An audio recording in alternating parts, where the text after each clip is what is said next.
orang-orang Indonesia yang senang mengabdi dan berbakti kepada bangsa lain. Itu yang dulu kita sebut londo ireng.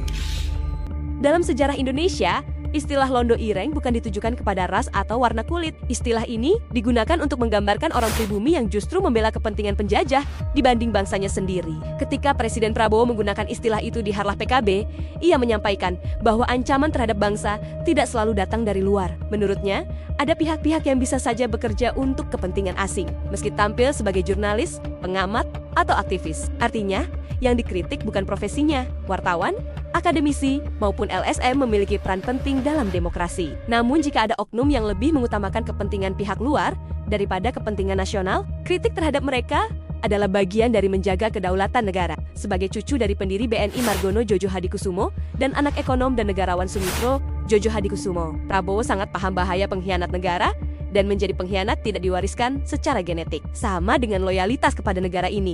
Guys, kok bisa ya ada orang yang gagal paham soal londo ireng kayak Guntur Romli ini? Secara harfiah, londo ireng berarti londo atau Belanda hitam. Ia sering menjadi cap politis instan, bukan analisis, melainkan stigma. Ia menuduh tanpa bukti, menghakimi tanpa proses, menyederhanakan yang kompleks menjadi label yang menempel seumur hidup. Kedengerannya bijak ya, tapi ada yang dia lewatin. Prabowo itu cuma bilang bahwa ada londo ireng yang sebenarnya maknanya sama aja sama antek-antek asing. Yaitu orang Indonesia yang bekerja untuk asing, dibayar asing, menjalankan agenda asing yang bertentangan dengan kepentingan nasional Indonesia. Itu definisinya. Nah, sebagian dari mereka menjalankan agendanya dengan profesi sebagai pengamat, aktivis, LSM. Ingat ya, sebagian. Nah, ini justru bukan cap asal tempel. Objeknya spesifik, khusus. Mereka yang dibayar asing buat jalanin agenda antinasional. Bukan pukul rata semua wartawan atau LSM. Ada kriterianya. Dan yang bikin aku heran, kenapa kalau dia nggak dibayar asing,